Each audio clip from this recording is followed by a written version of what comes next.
Bienvenidos un día más a un nuevo episodio del podcast de Spaniard Performance, y en el episodio de hoy tenemos a un invitado que ya ha venido varias veces, es Marcos Soriano, y vamos a estar hablando de plataformas de fuerza, de testeo con plataformas de fuerza, de las investigaciones que está haciendo Marcos últimamente. Nos hemos metido a hablar de qué tipos de test Marcos considera que son bastante interesantes e importantes. Nos hemos metido a hablar también de cómo realizar estos tests, de dentro de las variaciones de cada uno de esos tests, qué tipos de variaciones y cómo realizarlas pueden ser más interesantes o qué problemas podemos encontrarnos con ese tipo de test.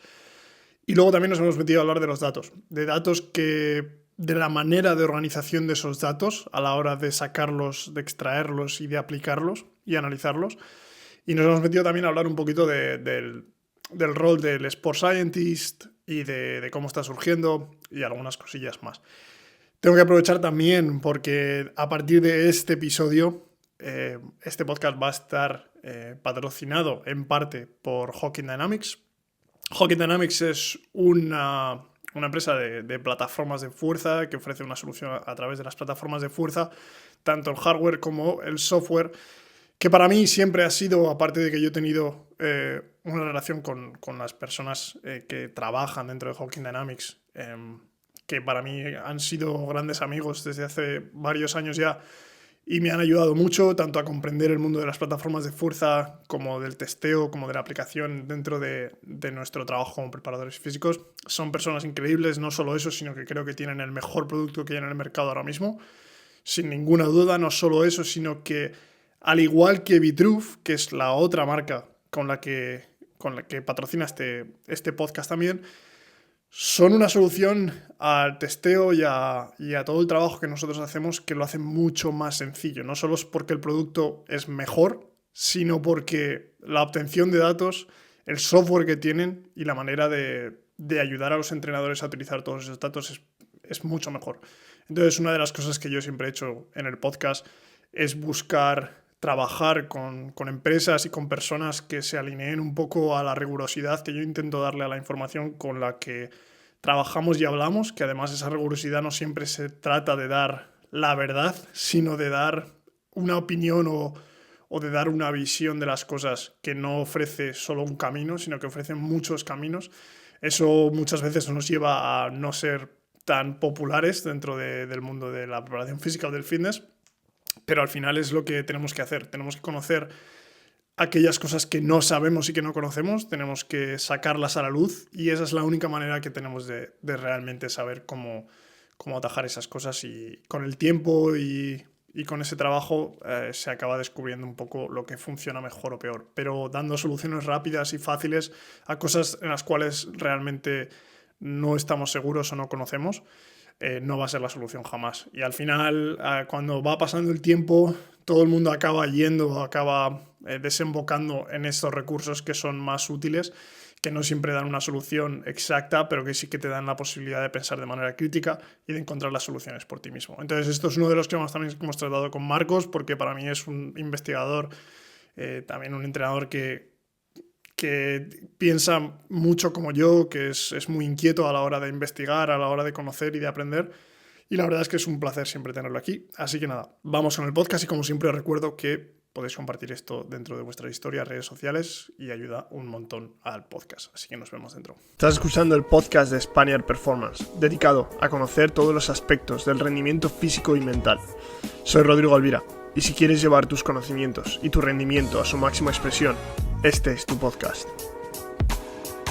Bueno, Marcos, bienvenido de nuevo al podcast por tercera vez. La primera vez de manera individual, segunda colectiva, y esta tercera nuevamente de manera individual. Así que cuéntanos un poco qué hay de nuevo desde la última vez. Bueno, pues muchas gracias, Rodrigo. Como sabes, siempre es un placer estar aquí y tener este rato para charlar contigo, y también pues con toda la gente que te escucha, ¿no? De nuevo, como sabes, posiblemente el mayor cambio ha sido personal, ¿no? Y es que he sido padre recientemente. Y bueno, pues eso obviamente pues afecta también a la parte profesional, ¿no? En la que ahora mismo pues me encuentro de permiso por paternidad. En lo profesional, creo que desde la última vez no han cambiado muchas cosas, o sea, al margen de que, bueno, pues hemos seguido investigando dentro del grupo de investigación y hemos seguido haciendo cosillas pues con el proyecto que tenemos de FAIF, de Force Assessment in Football, y bueno, pues la verdad que no hay mucha más novedad de eso. Ok, bueno, por los logos, estamos aquí con Hawkins, ¿no? Exactamente, sí. Ya, bueno, tú y yo nos conocimos personalmente, como se dice ahora, ¿no? Nos personificamos en Las Vegas, en el congreso de la NSCA y bueno, pues sí, empecé a trabajar con Hawkins, o sea, principalmente porque, bueno, considero una empresa que tiene un producto, la verdad, realmente bueno, tiene un gold estándar de plataformas de fuerza portables y la verdad que me gusta mucho la política, sobre todo que se tiene con la investigación, el crear contenido educativo de calidad, etcétera, etcétera y demás. Y bueno, pues solicitaron si podía trabajar con ellos o quería trabajar con ellos y la verdad que genial y bueno, pues aquí estoy. Me ha servido también para aprender muchísimo acerca de esta herramienta y también para, bueno, pues seguir avanzando en conocimiento, ¿no? Uh-huh. Que estábamos justo hablando fuera del podcast acerca de, bueno, comparando un poco marcas que hay de plataformas de fuerza, de medición, de Sports Science, digamos, y Hawkins al final es, como has dicho tú, gold estándar cuando estamos hablando de plataformas de fuerza. Yo quería hacer un inciso antes de empezar con todo. Vamos a estar hablando de plataformas de fuerza, pero una de las cosas que yo he tratado alguna vez en algún podcast así individual, y tú y yo lo hablamos en Las Vegas, y lo hablábamos con Drake también, acerca de las plataformas de fuerza, que ahora están bastante de moda, y se están utilizando mucho, y otras tecnologías que siguen saliendo, que se utilizan para las mediciones, para sacar datos, etcétera, etcétera, pero, joder, yo hablo muchas veces de que apenas tenemos la capacidad de utilizar los datos que nos dan unas plataformas de fuerza como para estar utilizando 3 o 4 tecnologías más a la vez. Uh-huh. Sí, estoy completamente de acuerdo. Creo que el verdadero reto al que nos enfrentamos la gente del deporte, y voy a ir de lo más general a lo más específico quizás, respecto a lo que has dicho, el verdadero reto que nos enfrentamos ahora es, y de hecho se están creando puestos de trabajo específicos, ¿vale? Sería pues con el tratamiento de los datos, con eso que llamamos el Big Data, ¿no? O sea, ahora en cualquier equipo, tú que has estado en varios equipos y has utilizado este tipo de tecnología o tecnologías, te habrás dado cuenta de que tú en una sola sesión de evaluación puedes acumular una cantidad de datos masivos. Entonces, saber darle una forma, saber interpretarlo, y al final los datos, no nos engañemos, los datos son simplemente una forma que tenemos o digamos, un documento en el que nos podemos fijar para tomar decisiones. O sea que al final tú puedes estar evaluando un día entero y tomar la misma decisión que ibas a tomar previamente, sin ni siquiera ver ese documento, ¿no? Pero bueno, pues está claro que al final esos datos nos pueden ayudar en un momento dado a tomar decisiones. Y yo creo que es el verdadero reto al que se enfrenta la gente de la ciencia del deporte. De hecho, la figura del Sports Scientist, que mucha gente se autodenomina Sports Scientist actualmente, pero si nos repasamos, por ejemplo, pues este nuevo libro de la NSCA sobre la figura del Sports Scientist y cuáles son las competencias de un Sports Scientist, es esa persona que digamos que controla un poco de todos los ámbitos, es decir, hablo con el strength coach y sé de lo que va su rol, hablo con el head coach y sé de lo que va su rol, hablo con el nutricionista, con el fisioterapeuta, sé de lo que van sus roles.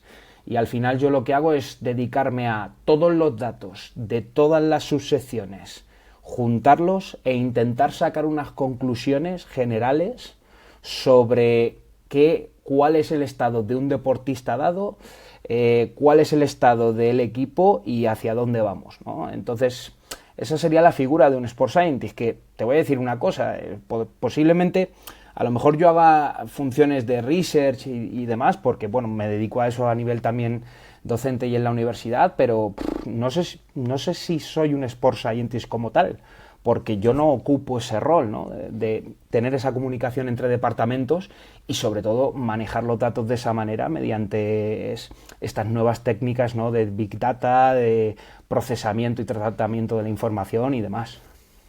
Sí, es que va mucho más allá de eso. A ver, yo creo que es al final un rol que no está muy definido todavía, que todo el mundo quiere conocer y quiere saber y quiere ser parte de, pero que tiene dos partes, ¿no? Digamos que tú puedes tener quizá una parte del Sport Scientist como preparador físico a la hora de que tienes que saber testear, tienes que saber analizar esos datos en cierta medida, pero lo que no puedes hacer es procesar todos esos datos para cada uno de tus deportistas, compararlos con otros tipos de datos que puedes tener de otros departamentos. Eso es imposible, es que es imposible. No solo necesitas un Sport Scientist, necesitas muchos Sport Scientists para llegar a hacer eso. Yo creo que posiblemente la parte de evaluación del rendimiento neuromuscular, ya sea con plataformas de fuerzas o con cualquier otro, por ejemplo con un Vitruve, con un encoder, con lo que sea, yo creo que sigue correspondiendo a las funciones regulares del strength coach, ¿vale? Porque una de tus funciones regulares es programar cuándo vas a evaluar y tomar decisiones en consecuencia. También corresponden al fisioterapeuta si quiere hacer algunos test específicos en musculatura específica para detectar descompensaciones, etcétera, etcétera y demás. Yo creo que aquí la clave está en que esas tres figuras se sienten, hablen y digan, bueno, de todos estos test que hemos cogido o incluso antes, ¿no? Bueno, ¿cuáles son los test que vamos a realizar? ¿Tú cuáles necesitas por tu puesto? Pues yo necesito estos y estos, porque me sirven para programar y para controlar o monitorizar el proceso, ¿vale? ¿Y tú cuáles necesitas? Pues yo necesito estos otros y estos otros, ¿vale? Por esta serie de razones. Bueno, pues luego ya reunirse otra vez para ver, vale, ya tenemos los test, cuáles son las métricas en las cuales nos vamos a fijar, qué decisiones vamos a tomar en base a ellas, etcétera, etcétera y demás. Porque al final no es solo saber medir y saber medir bien, que oye, como todo tiene su ciencia detrás, ¿no? Sino también pues darte cuenta de cuáles son los resultados que verdaderamente te interesan. Uh-huh.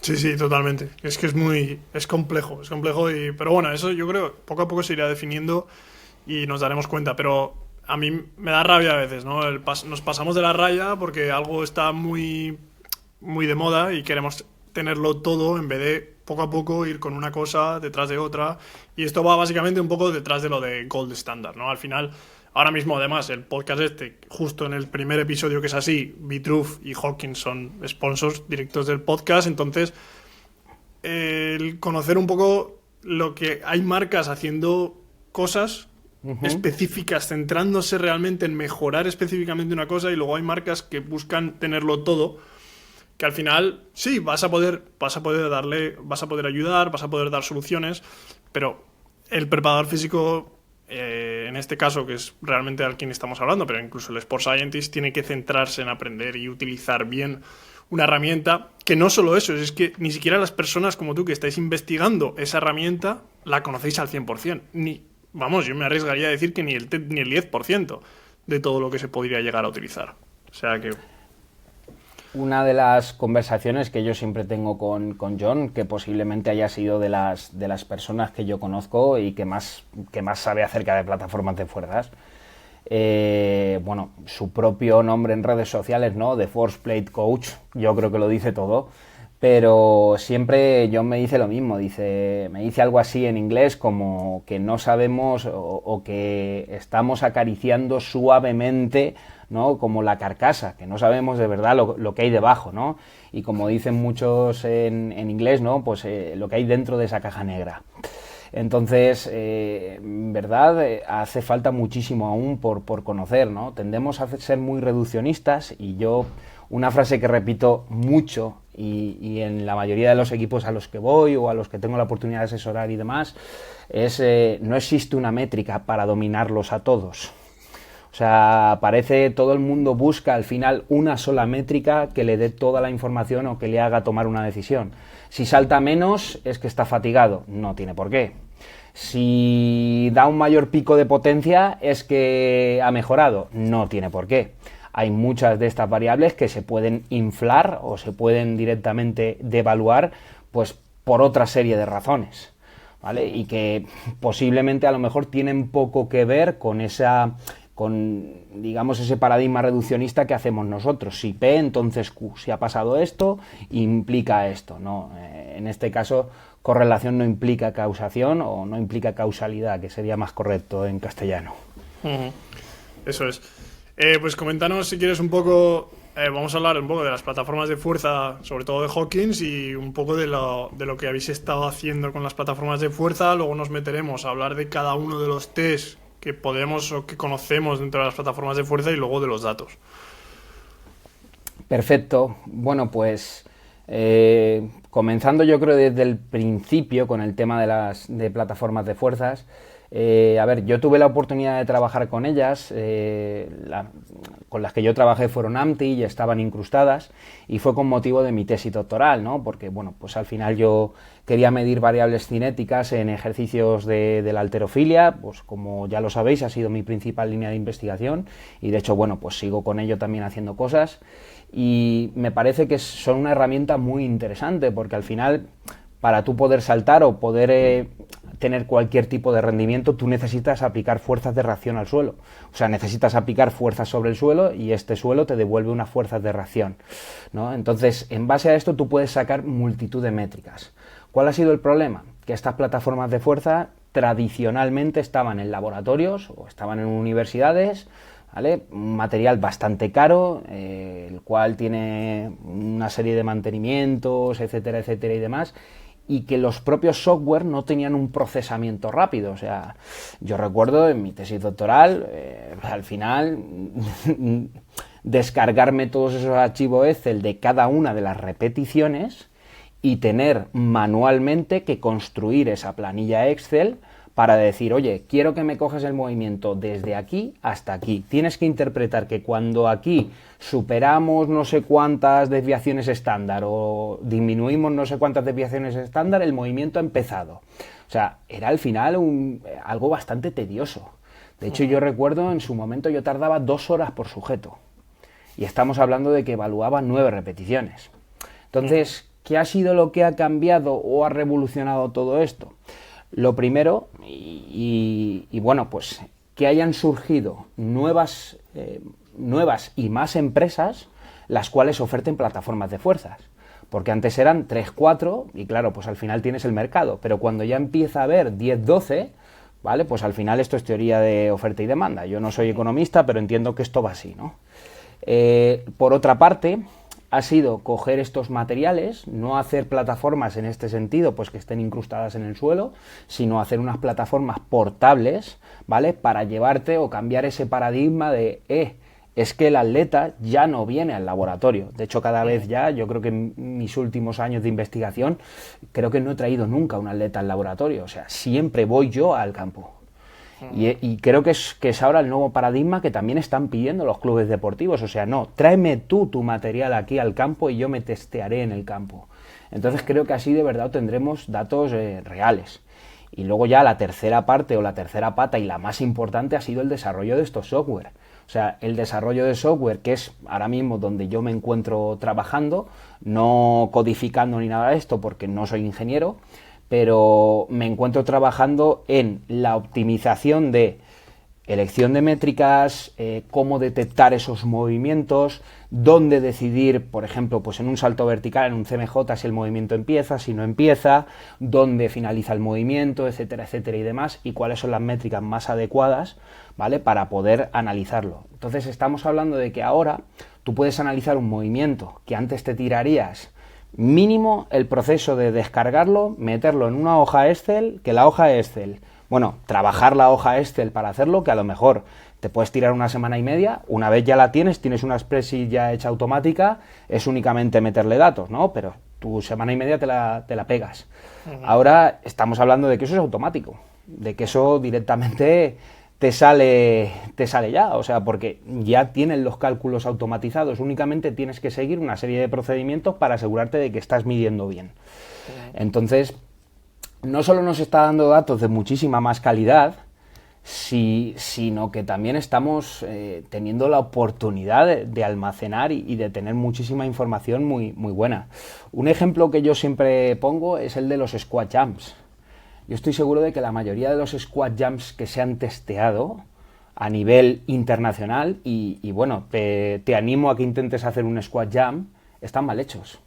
Porque nosotros tardamos entre 10 y 15 intentos para que un sujeto entienda qué es un squat jump. Es decir, que no puede hacer nada de contramovimiento. Y es una plataforma de fuerzas, es altamente sensible en detectarlo. No sé si te ha pasado, pero te puedes tirar 10-15 intentos hasta que de verdad te hace un squat jump de verdad. Eso te está diciendo, y de hecho en muchas ocasiones, la plataforma detecta un pequeño contramovimiento que tu ojo no ha visto. Entonces, esto te dice que la mayoría de esos índices elásticos que tenemos reportados o que tenemos publicados incluso en literatura científica no son correctos. Porque si se ha medido con una plataforma de contacto seguramente hubo contramovimiento, pero no fue perceptible para los evaluadores de ese momento. Y sin embargo eso ahora pues tenemos la posibilidad de que no sea así, tenemos la posibilidad de verdad poder ejecutar los test correctamente. Entonces es una de las partes sin duda más interesantes que tenemos. Sí, ahí destapas. Me dices que te hago preguntas de entre medio, pero es que destapas unas cosas que a mí me despiertan curiosidad, entonces...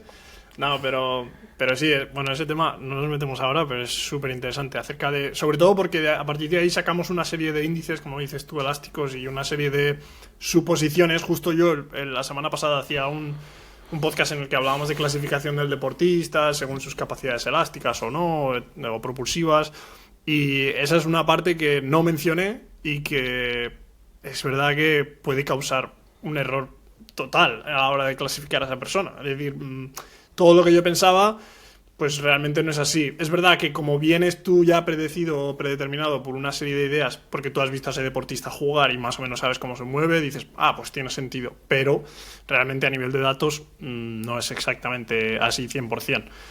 Pero bueno, eso da para otro podcast. Sí, desde luego. Vamos a hablar un poco de los test que se pueden hacer dentro de unas plataformas de fuerza y los test que estáis haciendo vosotros para investigar también. Bueno, pues dentro de las plataformas de fuerza tú puedes seleccionar cualquier tipo de test que en este sentido pues te permita la cuantificación de la fuerza aplicada en un tiempo dado. Y con esto me voy a test isométricos, test dinámicos, en que lo quieras acotar a X tiempo, bueno, y luego tienes diferentes test, ¿no? Pues que son comúnmente aplicados, como puedan ser pues todos los derivados de los saltos, ¿no? ¿Vale? Como pueda ser el CMJ, como pueda ser el squat jump, como pueda ser un drop jump o saltos reactivos, etcétera, etcétera y demás. Entonces, ¿cuál es la manera en este sentido a poder seleccionarlos o a poder tener como una clasificación? Yo creo que al final cada entrenador o cada entrenadora se tiene que hacer lo que ahora está muy de moda, ¿no? Como su framework, ¿no? Y es ¿para qué necesito evaluar y qué es lo que necesito evaluar? Entonces, te puedo poner diferentes ejemplos, ¿no? Pero pues, en cualquier deporte de equipo, que pueda ser el fútbol, que pueda ser el hockey, que pueda ser el voleibol, que pueda ser bueno, pues cualquier deporte de equipo, yo creo que es interesante, por ejemplo, pues poder medir las capacidades máximas, ¿vale? La fuerza máxima. En este sentido, se podría medir dinámica mediante pues, un test a lo mejor de carga-velocidad, ¿vale? Que pudieras medir con otro aparato, ¿vale? O lo puedes medir isométrico. ¿Por qué lo medirías isométrico? Pues entre otras cosas porque si vas a cualquier club, por lo menos en España, yo no sé en otros lugares, ¿no? Y dices que vas a hacer un test de una RM en sentadilla, posiblemente conforme entras te dicen, ¿ves aquella puerta? Sal otra vez por allí. Porque es una realidad, incluso un test de carga-velocidad que se precie, que está bien hecho, las principales recomendaciones de autores como Amador García Ramos y demás te aconsejan llegar a un mínimo de un 85% de una RM, que estamos hablando de que ya es una carga lo suficientemente pesada para muchos jugadores que no están acostumbrados a trabajar con eso o que rara vez tocan eso. Entonces, además, ese test de carga-velocidad te puede tomar por jugador, ¿qué? 25 minutos, lo que menos. Y bueno, pues al final incluye una serie de pues bueno, características logísticas y también físicas que posiblemente sean más difíciles. Sin embargo, por ejemplo, test isométricos, que puedas aplicar un test isométrico de media sentadilla, un test isométrico de isometric midthigh pull, que ahora pues se lleva mucho, o el isobelt, por ejemplo, ¿no? Hacer un isométrico en posición de sentadilla, pero en vez de con, digamos, en una jaula y empujando, pues que tengas como un tirón, o sea, un cinturón, ¿vale? Que está tirando hacia abajo. Bueno, pues pueden ser una posibilidad en la que tú puedes sustituir eso. No solo para un test de sentadilla, un movimiento complejo y global, lo puedes hacer también para musculatura localizada, ¿no? ¿Vale? Yo sé que mis compañeros lo han hecho para, por ejemplo, hacer un isométrico máximo en el sóleo, porque es una musculatura que normalmente cuando se está fatigado, ¿vale? Pues suele mermar mucho su rendimiento. También serviría en este sentido porque correlaciona muy bien con el sprint, ¿vale? Puedes utilizarlo para los aductores, para aductores, o sea, al final puedes utilizar este tipo de test isométricos, ¿no? en la población que tú quieras y atendiendo a sus demandas. Entonces, yo creo que medir la fuerza máxima siempre es algo interesante. ¿Por qué? Porque unos niveles altos de fuerza máxima te muestra la base que tiene ese deportista, la resiliencia que va a poder tener posiblemente a la capacidad de tener lesiones, ¿vale? Y te va mostrando un poco su monitorización o cómo ese deportista va progresando a lo largo del tiempo. A mí siempre me parece una métrica, una medida muy interesante. Y pasa una cosa, que es que un test isométrico toma muy poco y aparte no genera daño muscular, ¿vale? O el que genera, digamos que es imperceptible, y un jugador perfectamente te puede hacer 2 repeticiones de un isometric midthigh pull máximo y justamente después entrenar. Sin embargo, dudo que un jugador te pueda hacer una 1RM en sentadilla real y después entrenar. Porque todos los que lo hemos hecho alguna vez sabemos que vamos, no es posible o por lo menos es bastante más improbable. Entonces, sí, aparte, un poco, la diferencia yo creo que no, aparte de ser un movimiento dinámico, ¿no? Dependes un poco de ese sticking point, hay dependencia de otras cosas, ¿no? A la hora de saber realmente la capacidad de fuerza que tú tienes en un ángulo. Honestamente, y creo que tengo que hablar en ese sentido con honestidad, también como educador que soy o profesor que soy de esto, un test de carga-velocidad es algo fantástico para poder programar cargas. Entonces, tú con el isometric midthigh pull, por ejemplo, obtienes esa medida del pico de fuerza, o tienes una medida que pueda ser, por ejemplo, el pico de fuerza relativo a tu peso corporal, o tienes medidas de fuerza a tiempo, como por ejemplo RFD, a diferentes puntos, etcétera, etcétera y demás, es decir, marcadores de fuerza explosiva, si queremos llamarlos así, pero tú no puedes programar el entrenamiento en base al isometric midthigh pull, porque ¿qué dices? ¿Un 50% del isometric? No tiene sentido. O sea, para eso, por ejemplo, una relación de carga-velocidad es algo mucho más interesante. Entonces, no digo que haz un test o haz el otro, a lo mejor podrías hacer los dos. De hecho, en muchos equipos a los que nosotros vamos a asesorar, nosotros hacemos estos test y ellos tienen los suyos. Y dentro de los suyos es un test de carga-velocidad porque les ayuda a poder programar cargas. Entonces, en vez de tomar en cuenta su valor de carga-velocidad como su 1RM o lo que me va a determinar si voy progresando mi fuerza máxima, utilizan el nuestro, pero utilizan esa relación de carga-velocidad para poder programar las cargas en los deportistas, lo cual me parece pues bastante interesante, ¿no? O sea, no significa que no puedas hacerlo, ¿no? Sino que, bueno, pues es algo perfectamente compatible. Claro. Sí, no, es perfecto, porque es que además para mí es una de las cosas, el otro día hablaba justo del perfil de carga-velocidad o del perfil de, bueno, realmente hablaba del perfil de fuerza-velocidad, pero perfil de carga-velocidad que nos indica un poco, o sea, esto es lo que tú tienes en el gimnasio, que es ese trabajo general de fuerza que todo deportista debería estar haciendo y que va a darte, aparte de toda esa parte de potenciación, toda esa parte de protección, de protección del deportista, y luego tú tienes ese test isométrico que indica un poco esa fuerza máxima, digamos, sin movimiento, que se va a parecer quizá más al deporte en sí, digamos, se acerca más a la pista.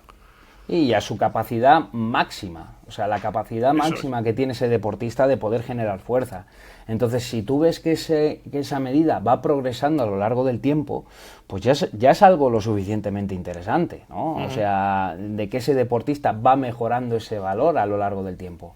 U otros, o va mejorando marcadores de fuerza explosiva porque le cojas una RFD a diferentes puntos y te des cuenta de que lo va mejorando, ¿no? Entonces, yo considero que eso es algo ya a tener en cuenta y, sobre todo, que los entrenadores no tengan miedo a aplicar un esfuerzo máximo y que confíen en ti para poder hacerlo, yo creo que ya cambia las reglas del juego en sí mismas.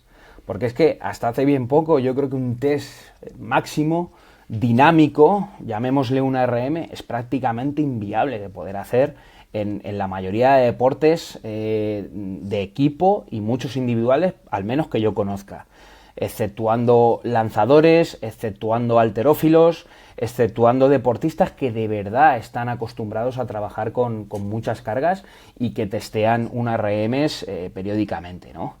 Entonces, vamos, yo pienso que esto es una de las grandes ventajas, ¿no?, que tiene este tipo de enfoque o este tipo de paradigma.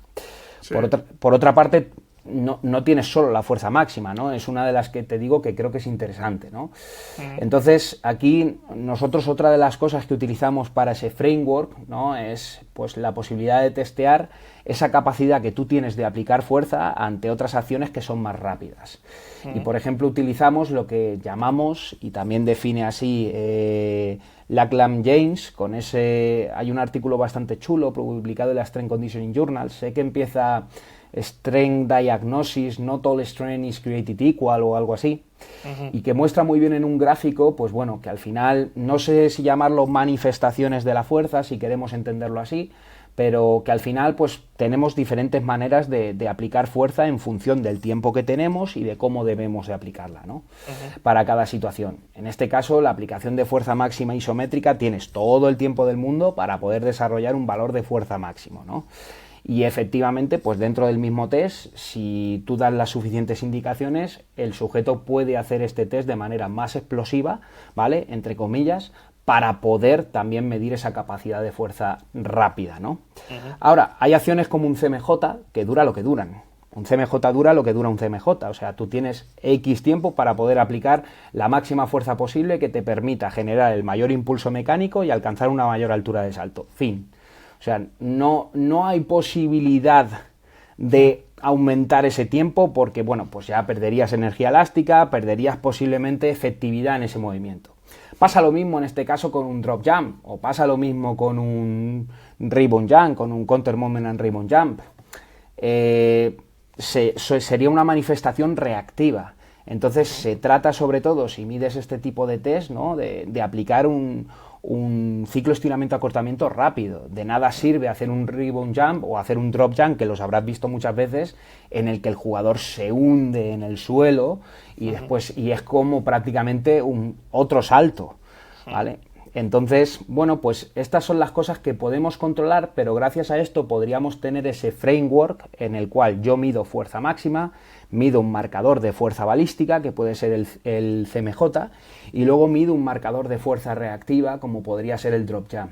De esta manera yo tengo una pintura de cómo ese deportista aplica fuerza en diferentes manifestaciones de la misma. Y de esta manera, si yo sé que ese deportista necesita un perfil equilibrado y sé que va muy bien de fuerza máxima, pero que le falta de las otras dos, mi entrenamiento se debe de enfocar hacia esas dos.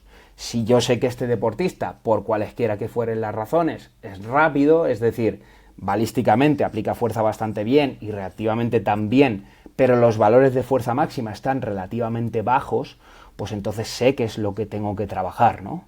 Y bueno, pues justamente ahí es donde estaría el framework que nosotros hacemos, que luego es obviamente acomodable, por así decirlo, a la población a la que entrenes. Tuvimos la oportunidad de medir a la selección española de vóley, la masculina, y bueno, pues para ellos indudablemente es importantísimo medir una Balakov, porque al final el salto para ellos más específico a su modalidad es una Balakov. Entonces tú tienes que incorporar este test dentro de tu muestra, y también le incorporamos el squat jump.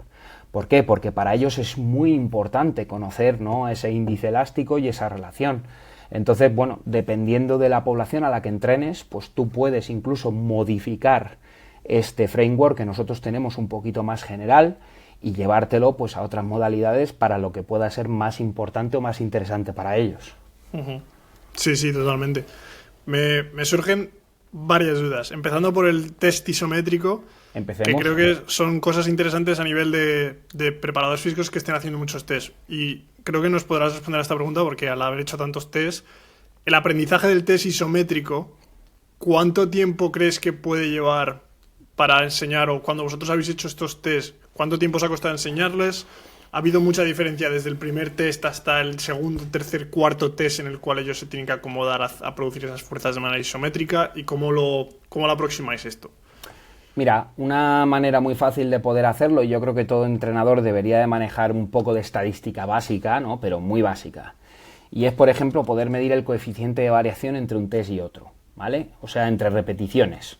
Si lo primero, no puedes hacer un test en el que únicamente vayas a hacer una repetición, porque esto es un error que se comete muchas veces, ¿vale? Y es porque no tienes nada con lo que comparar. Mínimamente, de un test isométrico máximo, la literatura dice 3, y yo cuando suelo medir hago 2, ¿vale? ¿Por qué? Porque 3 me parecen innecesarios y sobre todo si tengo 50 o 60 deportistas a los que testear se me va el tiempo.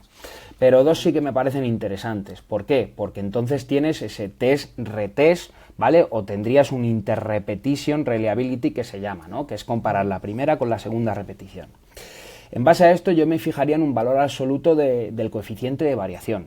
Lo que yo me he encontrado es que testeando, te estoy hablando de muchos jugadores y muchos deportistas en un solo día, el isometric midthigh pull, por ejemplo, la diferencia entre esas dos repeticiones para el pico de fuerza no supera el 7%. O sea, estamos hablando de que es un test altamente reproducible, aunque sea el primer día que lo hacen.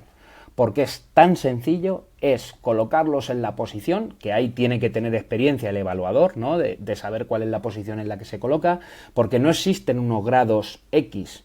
O sea, porque esto va a varía dependiendo de si tiene las patas más largas o menos, de si tiene el torso relativamente más largo que las piernas. O sea, todo esto te hace variar esa forma. O sea, no puedes utilizar 135 grados de cadera para todos porque no estaría siendo justo, ¿no? Entonces es en esa posición que conocemos como del segundo tirón, ¿no?, del power clean o del clean. Y bueno, pues es una posición como yo explico siempre que es como de un cuarto de sentadilla, y siempre de alguna manera la indicación que doy es: si tú fueras a saltar y quisieras saltar, ¿a qué altura bajarías? ¿Vale? Y es justamente en esa altura, ¿vale?, donde tú los tienes que poner en lo que es el rack del isopull. Entonces ahí les atas, etcétera, etcétera, y ya es únicamente hacer fuerza, si es que no tienen que hacer nada más. Entonces es un test que el pico de fuerza es altísimamente reproducible. Cualquier entrenador lo puede aplicar en su primer día y asegurarse de que los datos son correctos. Y esto me ha pasado. Ahora, otra historia es el RFD. El RFD es otra película completamente diferente. Vale. De hecho, el RFD siempre diré que como concepto es un concepto fantástico y maravilloso, pero que en la práctica es muy difícil de que sea una medida reproducible. De hecho, sujetos que están ya muy acostumbrados, que han hecho el test muchas veces, ¿vale?, sigue presentando una alta variabilidad. O sea, y este es uno de los puntos, ¿no?, que te das cuenta cuando mides. Y si pudiera dar unas indicaciones, yo sí que me he dado cuenta que con el paso del tiempo acaban siendo más consistentes, sobre todo acaban haciendo el movimiento explosivo desde el principio, etcétera, etcétera y demás. Y yo normalmente intento coger el RFD, más o menos la literatura establece que por debajo de 150 milisegundos podríamos considerarlo early RFD. Esto es variable entre autores, algunos te dicen 100, pero podríamos considerarlo early RFD, con lo cual estaríamos midiendo una fuerza más explosiva, ¿no? Es la típica gráfica esta, ¿no?, que te aparece que el deportista mejora por aquí, ¿no?, y no de su fuerza máxima. Sí. Y si ya superamos esos 150 milisegundos, sería ese valor de la RFD más dependiente de la fuerza máxima que tenga el sujeto. Entonces, yo intento coger estos dos valores, 100 milisegundos o 150 y 250. Nunca cojo menos de eso, porque 50 milisegundos, por ejemplo, es posiblemente uno de los valores más variables que me he encontrado. Y vamos, he hecho muchos test con muchos de los deportistas y me cuesta de verdad que sean reproducibles. A 250 es mucho más reproducible, ¿vale? O los deportistas son más reproducibles que a 100 o a 150, pero a 100, 150, si ya están bien entrenados y tienen, digamos, 4 o 5 sesiones que hayan tenido, ¿vale? Puede ser algo que utilices. Entonces, mi recomendación a los entrenadores sería lo siguiente. Comienza aplicando estos test, olvídate de la parte explosiva porque posiblemente no te va a servir, ¿vale? Y comienza cogiendo el pico de fuerza. ¿Por qué? Porque sabes que ese marcador es estable y sabes que ese marcador ya te va a ayudar a prescribir el entrenamiento. Y como todo, igual que el entrenamiento, cuando tú enseñas a hacer ejercicios olímpicos, no los puedes programar ya de primeras porque no saben. En un proceso a largo plazo, cuando ya lleves 3, 4, 5 mediciones, ya sepas que son consistentes, entonces será el momento de implementar esas medidas del RFD. Como todo, creo que tiene que ser un proceso continuo, ¿sabes? Porque creo que así de verdad es como vas a conseguir el partido. Si no, vas a estar viendo cómo hacen una repetición tras otra, tras otra, tras otra y tras otra, y posiblemente no te sirva para nada, porque no tienen la suficiente familiarización y es que esa medida no va a ser estable. Y si la medida no es estable, cuando tú haces un retest y compruebas si ha habido cambio, pues no sabes si se debe al propio error que tiene el test, ¿vale? O se debe de verdad que ha habido un cambio fisiológico que es perceptible y sensible para el test. Sí, sí, totalmente. No puedes, tienes que ir poco a poco. Además hay un proceso de aprendizaje sí o sí para cualquier test. Porque un deportista lleva jugando deporte 10 años, no tiene por qué saber hacer un CMJ. Porque es que al final se convierte casi en una habilidad aislada, que no es tan... Además tienes las plataformas de fuerza, tienes un sitio limitado, tienes una serie de feedback por detrás, externo, interno, y es complicado. Una pregunta que me surge respecto a esto, que hablábamos ahora del RFD y de la comparativa entre los picos de fuerza en un test isométrico con un CMJ, por ejemplo, con un rebound. Cuando tú haces esa comparación, digamos que quieres comparar el pico de fuerza de esas dos, ¿coges el pico de fuerza máximo de ambos tests o coges el pico de fuerza a 250 y a 250 de ambos tests? Normalmente nosotros cuando cogemos nosotros comparamos pico de fuerza para sacar el Dynamic Strength Index, que no sé si pues estaréis familiarizados los que nos estáis escuchando, pero bueno, básicamente es conocer cuál es la fuerza máxima que puede hacer el sujeto pues en una tarea estática, en un test máximo, como puede ser el Isometric Mid-Thigh Pull, y después coger ese pico de fuerza en una tarea balística, como pueda ser en este sentido, ¿no? Pues un salto CMJ. Esto da un índice que se llama Dynamic Strength Index, o también incluso se llama índice de déficit de fuerza, porque dependiendo de cómo dé este índice, pues podemos saber si ese sujeto, pues digamos que está lo suficientemente fuerte o todo lo contrario. Si tú sacas el mismo pico de fuerza, imagínate en la tarea balística, que en la tarea isométrica, ¿sabes? Yo me he encontrado a jugadores que me han dado valores de 1.01. O sea, implica que tienen o son capaces de generar la misma fuerza en una tarea balística que en una tarea máxima. Y entonces, claro, te das cuenta de que es que los valores de fuerza máximo están muy por debajo de su potencial. O sea, eso tendría que dar un valor más o menos de 0,8 o algo parecido, o 0,70 y pico, que es lo que normalmente te sueles encontrar en la normalidad. Sin embargo, me he encontrado otros jugadores que te pueden dar 0,60. Y esto lo que quieren decir es que son jugadores muy fuertes, pero que cuando luego tienen que aplicar esa fuerza de manera más rápida no son capaces de hacerlo. Entonces ya sabes que es por donde tienes que orientar el entrenamiento, ¿no? Normalmente se comparan los picos de fuerza y posiblemente sea porque es una tarea mucho más reproducible. Ahora, sinceramente creo que no se ha hecho anteriormente, pero lo que acabas de decir me parece una idea bastante buena. O sea, coger a 250 milisegundos, comparar un test isométrico y comparar un test balístico. A mi conocimiento no se ha hecho, pero creo, y me voy a apuntar la idea porque posiblemente sea una investigación, ¿vale?, bastante interesante. Quiero mi nombre Sí, no, desde luego, te invitaré.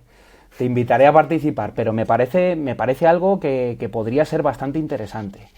Sí que es cierto que, claro, el problema que aquí vamos a encontrar, o yo creo que a lo mejor lo que habría que hacer sería compararlo en un test, o sea, por ejemplo, en un isometric method pull versus un squat jump.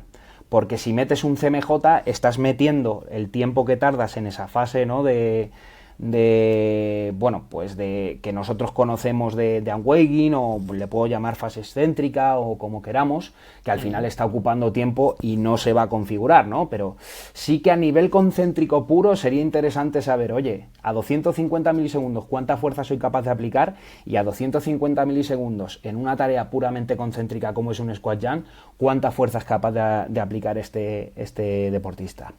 Yo hago un test que es muy específico de halterófilos, muy específico. Y bueno, que estamos ahora esperando un artículo para ser publicado, está en revisión, y básicamente tuvimos suerte, a la vez es una maldición, porque tenemos una muestra buenísima, son los 13 mejores halterófilos de España, 6 chicas y 5 chicos, que estaban clasificados para el Mundial de Riyadh. Te estoy hablando de halterófilos que levantan 2 veces su peso corporal en una arrancada, para que te hagas una idea. O sea, gente muy entrenada, y que de sentadillas rondan casi las 3 veces su peso corporal. Te estoy hablando de gente muy fuerte, ¿vale?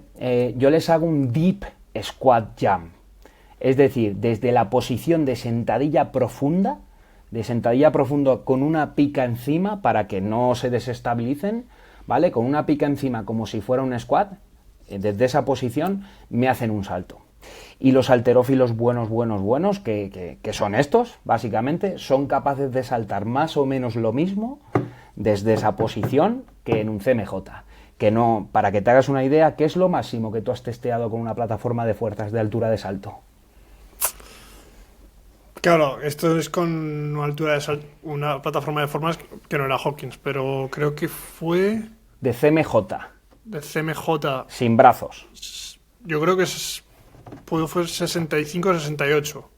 Pues ninguno de los halterófilos me bajó de 60.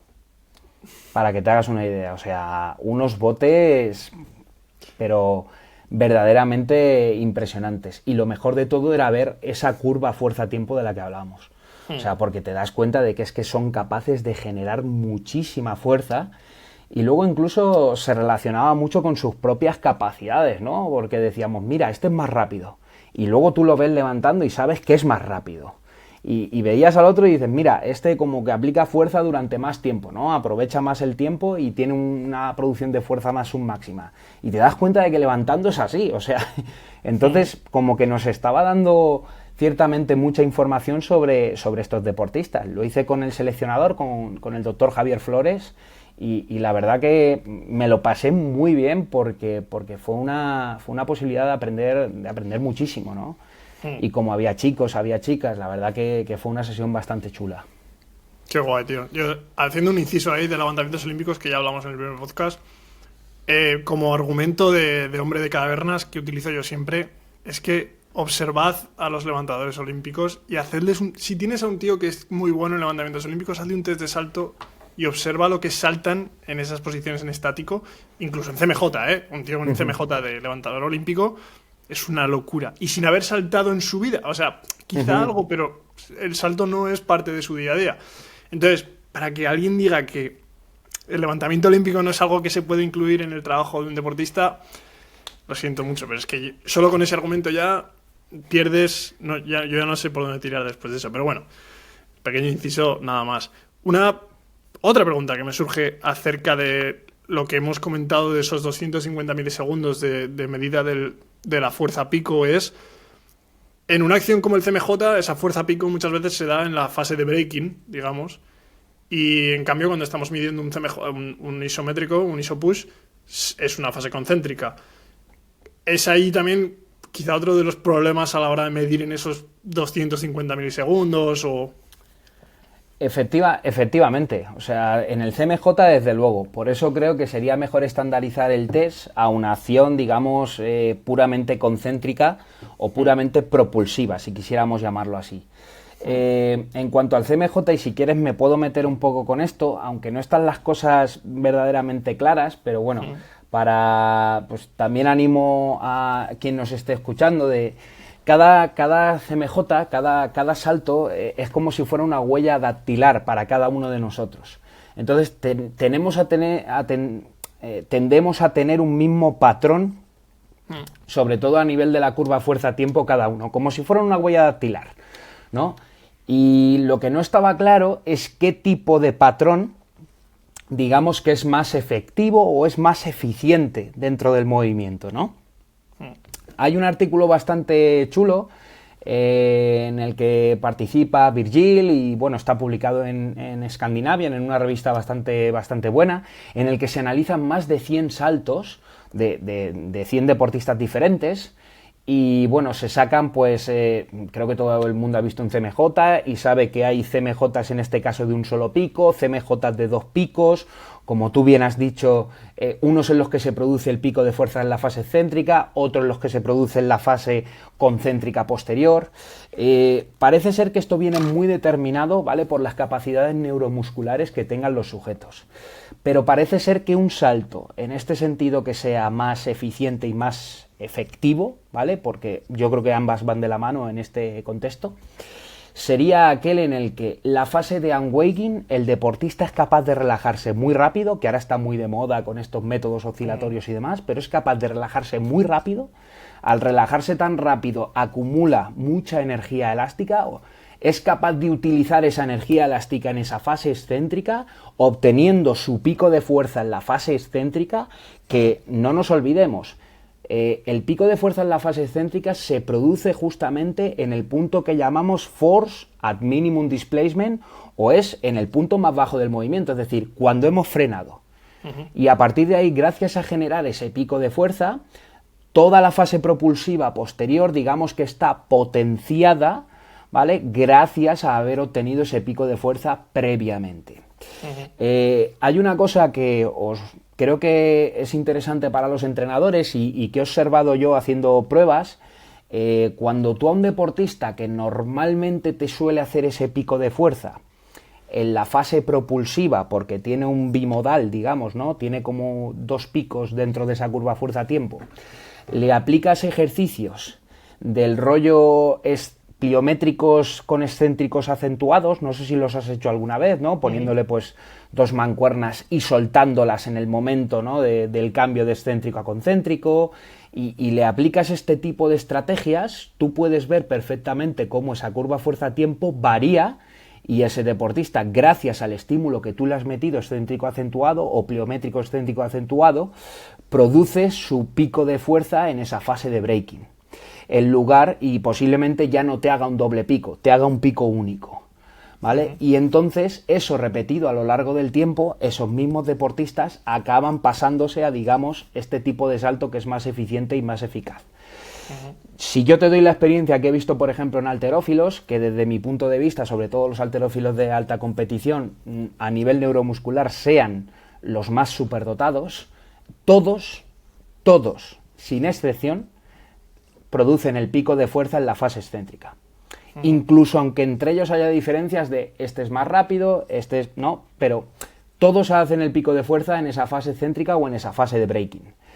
Y viene precedido porque se saben relajar muy bien, ¿vale?, para directamente, como yo digo, suicidarse a favor de la gravedad, ¿vale?, y en ese punto frenar de golpe. Es que claro, para tú suicidar tu sistema de masas y ser capaz de frenarte en una décima de segundo para subir para arriba otra vez, o sea, estamos hablando de que tienes que ser muy fuerte. O sea, no sé, yo he visto sujetos de 73 kilos que son capaces de hacerte en ese pico de fuerza de un CMJ en esa fase de braking, hacerte 2.800 Newton, que es una barbaridad. O sea, que es, no sé, si hablamos en términos de física, yo que peso 100 kilos son 980 newton.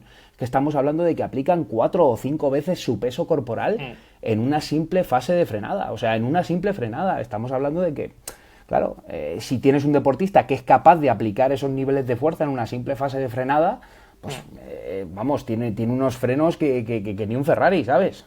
Sí, 2800 son los que tengo yo y peso 100 kilos, como dices tú. Claro, o sea, tú imagínate pesando 30 kilos menos en una fase de frenada, en el pico de fuerza en una fase de frenada, y dices, joder. Claro. Otra pregunta acerca del test isométrico, que yo creo que ha surgido bastantes veces, porque tenemos, como has hablado tú, has comentado varias diferentes formas de hacer el test isométrico. Podemos hacerlo con el Isometric Mid-Thigh Pull, que básicamente es como un agarre de la barra con straps, etcétera, etcétera, en esa posición del segundo tirón que comentas. Después con el isobelt, incluso a veces hacerlo con arnés también. Y muchas veces, una de las cosas que resulta muy sencilla para muchos entrenadores es hacerlo con la barra en la espalda a una posición, pues a la misma posición esa de flexión de rodilla y cadera de la que comentábamos.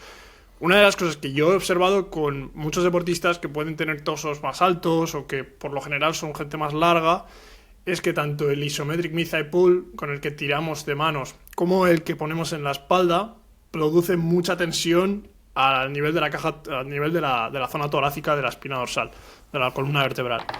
Entonces, muchas veces por eso hemos acabado derivando al cinturón.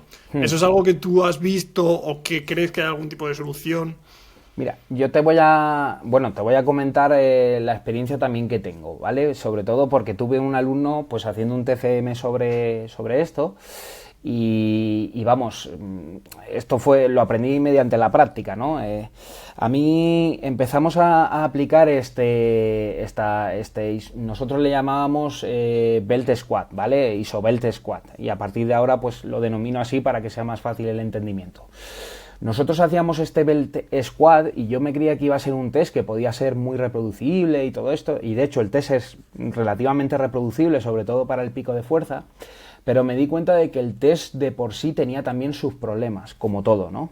Por ejemplo, poniéndole ese cinturón, que yo compré uno bueno, lo compré de la marca Spiuk, de estos de Strongman y demás, generaba un daño brutal en la espalda, pero no daño a nivel de que se me van a romper las vértebras ni nada por el estilo, sino salían cardenales, o sea, salían heridas.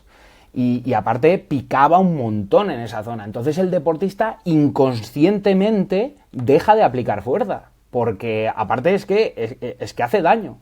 Entonces nosotros, implementamos, ¿conocen las fajas estas de neopreno que te compras, no? Pues implementamos una faja de neopreno para ver si poniéndote la faja de neopreno y encima esto, ¿vale? Podía ser mejor. Y bueno, efectivamente las sensaciones eran relativamente mejores, pero casi igualmente hacían un poco de menos fuerza. Y luego algo que sí que me he dado cuenta es que la curva fuerza-tiempo cambia completamente. Por ejemplo, en un Isometric Mid-Thigh Pull el sujeto es capaz de hacer, digamos, el movimiento máximo explosivo y luego va bajando. Sin embargo, este tipo de curvas, a nada que las hagas un poco, te das cuenta cómo el sujeto sigue subiendo sus niveles de fuerza y se produce el pico de fuerza prácticamente al final del movimiento, lo cual puede no ser lo más adecuado, sobre todo si lo que estás buscando es medir una variable explosiva como puede ser la RFD. Si únicamente te importa el pico de fuerza, pues a lo mejor te sirve. Esa es mi experiencia aplicando este tipo de test. Luego con la sentadilla isométrica, que también lo entiendo que haya muchos entrenadores que opten por esto, pero pasa algo muy parecido.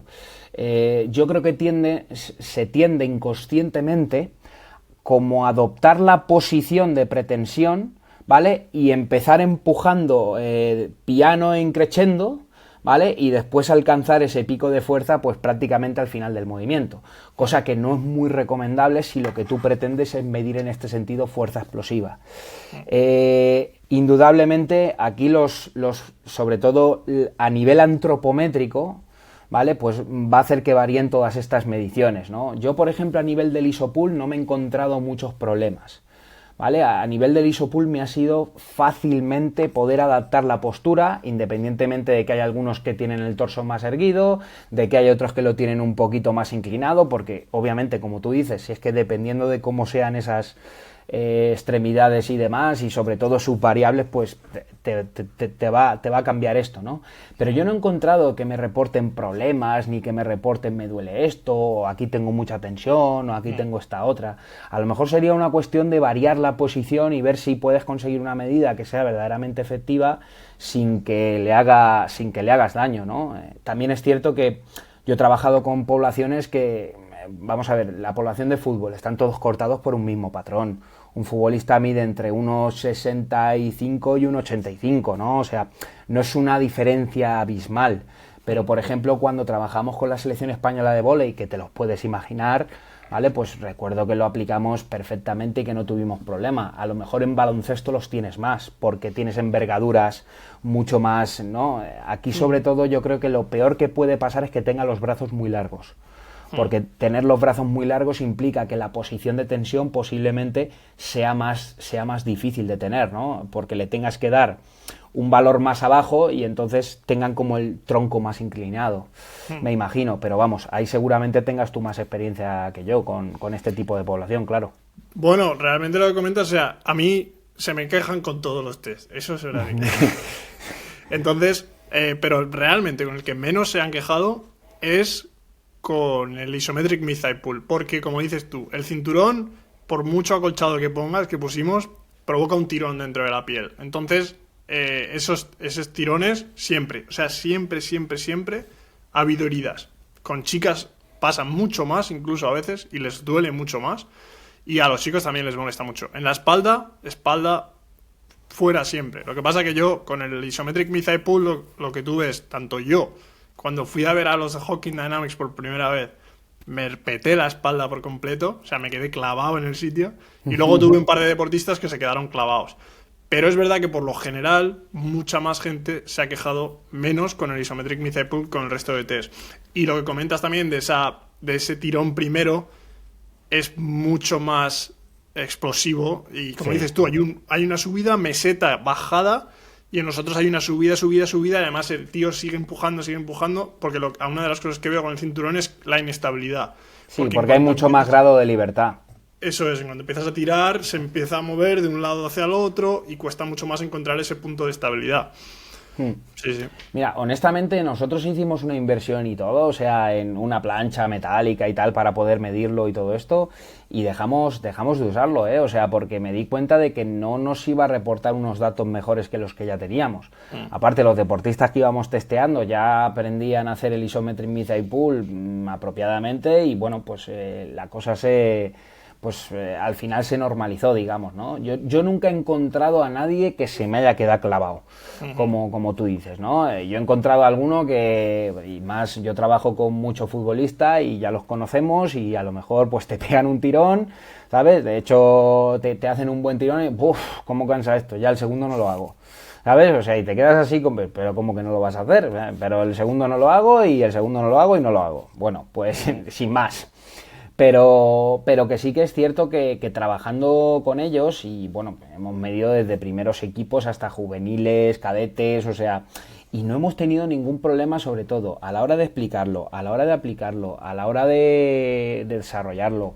O sea, me ha parecido un test que honestamente te ofrece unas posibilidades bastante positivas, o sea, de verdad, si no diría otra cosa, pero es el test ahora mismo que yo más futuro le veo como medición de la fuerza máxima. Aparte, recuerdo que este alumno mío que se llama Fran Giuliano está en Argentina, es ahora mismo strength coach allí en Argentina.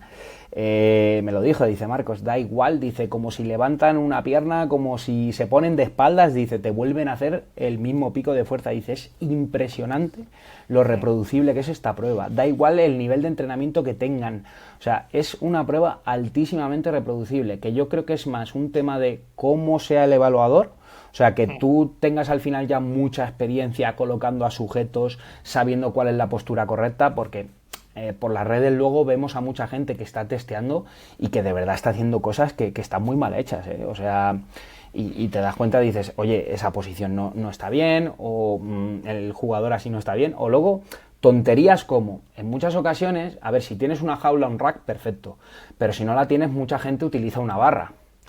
Y que no lo veo mal, pero utiliza una barra contra un rack inamovible, perfecto, me parece bien. Pero ¿tienes en cuenta de que la barra pesa 20 kilos y son 200 newtons? Es que esta cuenta tan sencilla, al final está variando el sistema de masas.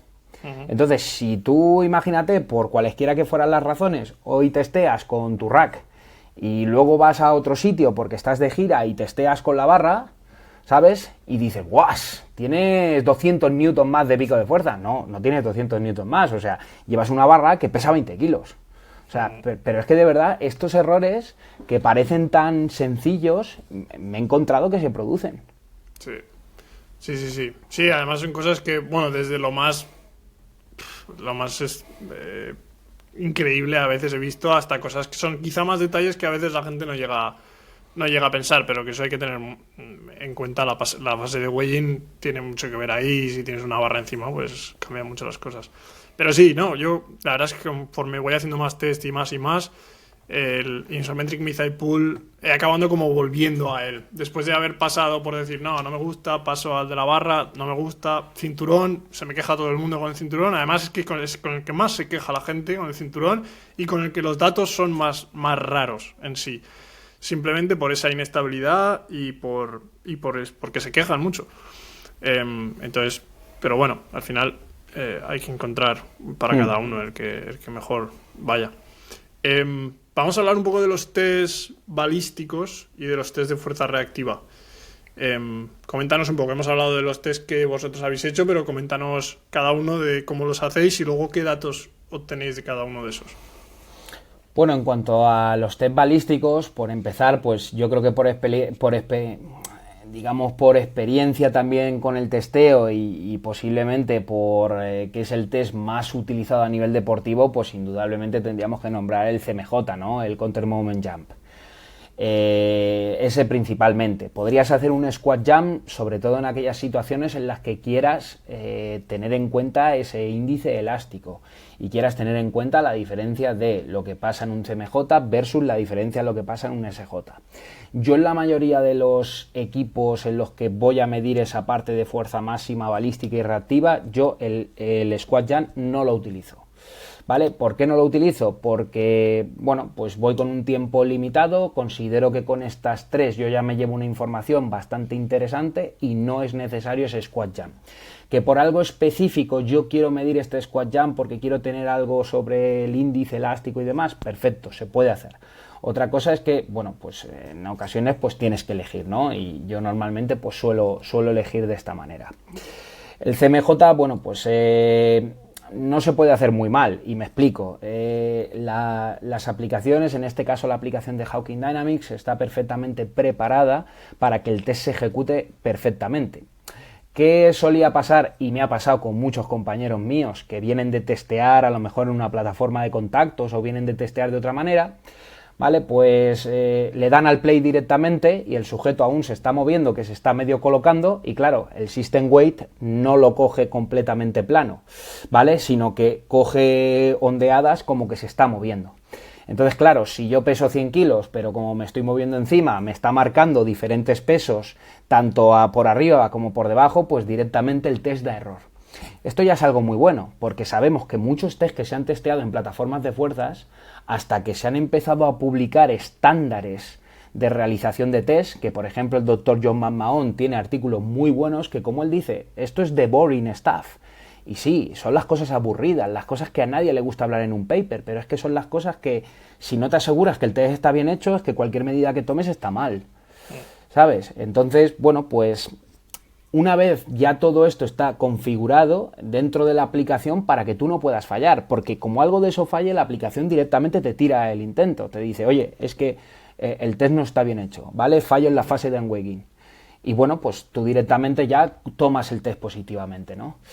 Y bueno, pues por hablar de métricas en pues normalmente nosotros nos fijamos o distinguimos, a mí es un approach, es un framework que me gusta mucho utilizar, que serían aquellas variables que se llaman output o aquellas variables outcome, que podríamos mencionar, pues no sé, el RSI modificado, la altura del salto, ¿vale? El pico de potencia, aquellas variables que se llaman drivers, que son aquellas variables que posibilitan que se puedan producir estas variables outcome, como por ejemplo, si quiero conocer el pico de potencia, yo sé que el pico de la potencia es ratio de trabajo en la unidad de tiempo, entonces tengo que saber pues cuál es el trabajo mecánico que se ha producido, ¿vale? O la velocidad en el take-off es igual, o sea, en este sentido sería, ¿no?, equitativa al impulso mecánico que se ha aplicado o fuerza por tiempo a lo largo de ese movimiento, a lo largo de ese salto. Entonces son esas variables, ¿no?, que hacen que tú puedas conseguir ese resultado final, que es en lo que te fijas. Pero luego hay una tercera clase, una tercera categoría que llamamos Strategy Metrics. Y estas son muy importantes porque las hemos tenido siempre olvidadas. Al final cogíamos y decíamos, sí, este salta más, este es mejor, ¿vale? O este tiene un mayor pico de potencia, este es mejor. Pero no, estas Strategy Metrics me enseñan cuál es la estrategia por la cual este sujeto, ¿vale?, ha obtenido esa medición. Y pongo un ejemplo muy sencillo. En ocasiones podemos encontrarnos un salto de 60 centímetros de un mismo sujeto pre y post entrenamiento, ¿vale? Mi conclusión como entrenador sería, ha saltado pre-entrenamiento 60 y post-entrenamiento 60, no está fatigado, ¿vale? Si yo me voy a esa curva fuerza-tiempo y veo cómo la primera curva fuerza-tiempo es una curva mucho más espigada, mucho más abrupta, mucho más explosiva, puedo detectar que hay frescor, ¿no?, dentro de ese deportista. Y sin embargo, postpartido me doy cuenta de que la curva se me aplana, ¿vale? Y que ha tomado mucho más tiempo para poder realizar ese salto. Ha bajado más en el CMJ, ha bajado más su centro de masas para tomar más tiempo para aplicar fuerza y alcanzar la misma altura. El rendimiento es el mismo, son 60 centímetros, pero la estrategia es completamente diferente. ¿Y por qué ha cambiado la estrategia? Posiblemente porque está fatigado y no tiene la suficiente capacidad, ¿vale?, en ese momento para aplicar unos niveles de fuerza tan altos en un corto periodo de tiempo. Es tan sencillo como eso. Pero por eso tenemos que entender muy bien qué es lo que me está marcando una plataforma de fuerzas. Conozco muchos clubes que tienen una plataforma de fuerzas únicamente para tomar la altura del salto. Eso es como comprarte un Ferrari y conducirlo en un circuito de educación vial. O sea, no sé si te ha gustado un poco la analogía, pero es así. O sea, al final yo creo que si vas a tener una herramienta como estas, es para estudiar muy bien qué es lo que te está ofreciendo esta herramienta y cómo la puedes interpretar. Y es algo que es un proceso, ¿eh? Nadie lo va a aprender en 2 días. Yo llevo más de año y pico con esto, aparte de la experiencia que yo ya tenía previa, y nos quedan muchísimas cosas aún por saber, pero bueno, y siempre tener en cuenta otro tipo de situaciones. Por ejemplo, hay un artículo muy bueno que dice algo así como que la potencia es fácilmente inflable, ¿vale? Es una medida que se infla fácil, y es que potencia, y sobre todo cuando la medimos sobre el sistema de masas, al final es el ratio de trabajo mecánico, ¿vale?, en la unidad de tiempo. Pero simplemente con que el sujeto pese más, ¿vale? O sea, a lo mejor yo me tomo un salto hoy y me lo tomo dentro de 2 semanas y yo he engordado, que es desde el punto de vista del rendimiento, eso es malo, ¿vale? Pero como se está aplicando una mayor fuerza sobre la plataforma de fuerzas porque yo peso más, a lo mejor mi potencia aumenta. Y eso no significa que mi rendimiento haya aumentado, todo lo contrario, o sea, he engordado, no es a lo mejor el objetivo que yo estaba intentando perseguir, ¿vale? Entonces tengo que interpretar muy bien esas cosas. A todo el mundo le ha pasado que a lo mejor dicen, oye, he tomado el salto previo al entrenamiento y después de entrenar me saltan más. Y dices, ¿qué ha pasado? Bueno, pues a lo mejor es que previo al entrenamiento, durante un entrenamiento se puede perder perfectamente, y además, si es un entrenamiento intenso, se pueden perder 2 kilos, pero perfectamente, no es ninguna tontería, o 1,5 kilos. Y te das cuenta de que esa altura mejora porque el deportista está acelerando una menor masa, o sea, porque, bueno, pues ha perdido líquidos, ha perdido por sudoración y demás, bueno, pues le posibilita poder saltar más alto. Entonces, son aspectos que tenemos que darnos cuenta e interpretarlo. Y vuelvo a lo que he dicho antes, no existe una única métrica para gobernarlos a todos. Existe hacer un raciocinio y, bueno, pues hacer un cuadro. ¿Ha pasado esto? ¿Cómo está esta métrica de aquí? ¿Cómo está esta métrica de aquí? Perfecto. Con el RSI modificado es un ejemplo ahí, ¿no? El RSI modificado sería, en este sentido, la diferencia entre la altura del salto medido con plataforma de fuerzas, porque en caso de medirse con una plataforma de contacto sería RSI a secas y sería tiempo de vuelo partido tiempo de contacto, pero aquí es altura del salto y esa altura tiene que ser obtenida mediante la relación de impulso-movimiento, es decir, aplicando la matemática del Forward Dynamics, no aplicando en este sentido dinámica inversa. Y bueno, pues teniendo esa altura del salto, ¿vale? Sería esto entre el tiempo de contacto. Entonces, claro, en el RSI modificado entran en juego dos variables, la altura del salto y el tiempo de contacto. Entonces, si ese RSI modificado se modifica, valga la redundancia, hay que ir a esas dos variables y decir, bueno, ¿qué es lo que ha pasado aquí? ¿Vale? Se ha modificado el RSI de 1.3 a 1.7. ¿Ha variado la altura del salto? No. ¿Qué es lo que ha variado? El tiempo de contacto, menos. Vale, perfecto. Implica que ha hecho un salto más explosivo manteniendo la altura del salto, con lo cual este salto podemos decir, ¿vale?, que el jugador es más explosivo. Y esto, a lo mejor, llevándonoslo a una época de entrenamiento, si nosotros entrenamos a un deportista para que sea más explosivo y después de 3 semanas no salta más, te llega el entrenador y te dice, ¿qué has hecho en estas 3 semanas?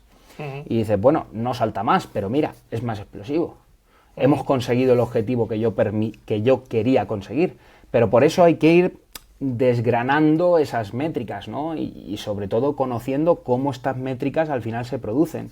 El problema que tiene no es un problema, es una bendición, porque una plataforma ahora mismo escupe muchas métricas.